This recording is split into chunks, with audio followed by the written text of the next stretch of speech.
நமது மேஷம் ராசி அஸ்வினி நட்சத்திரம் நண்பர்களுக்கு ஆகஸ்ட் மாத ராசி பலன் எப்படி இருக்கும் என்பதை பார்ப்போம்.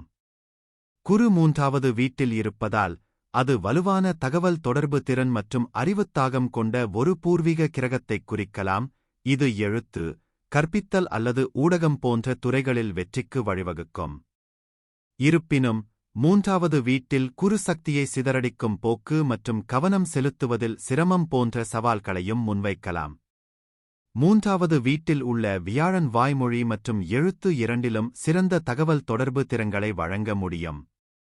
5ஆம் வீட்டில் உள்ள கேது இயற்கையாகவே ஆன்மீகம், ஆராய்ச்சி மற்றும் பொருள் ஆசைகளிலிருந்து விலகல் ஆகியவற்றில் நாட்டம் கொண்ட ஒரு நபரைக் குறிக்கலாம்.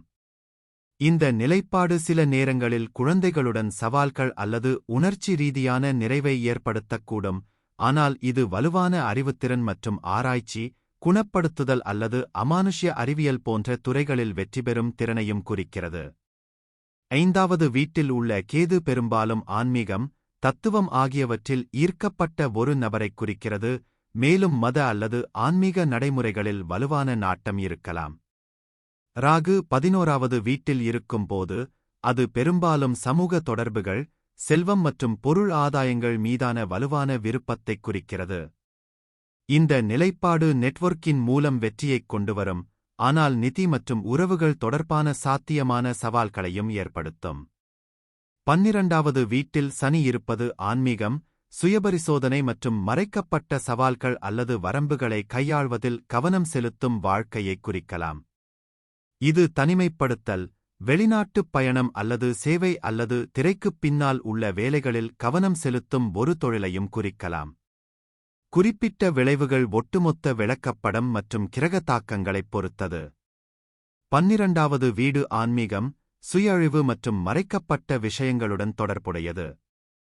இங்குள்ள சனி இந்த கருப்பொருள்களை தீவிரப்படுத்த முடியும், இது சுயபரிசோதனை மற்றும் சுய பிரதிபலிப்பு மூலம் ஆன்மீக வளர்ச்சிக்கான விருப்பத்திற்கு வழிவகுக்கும்.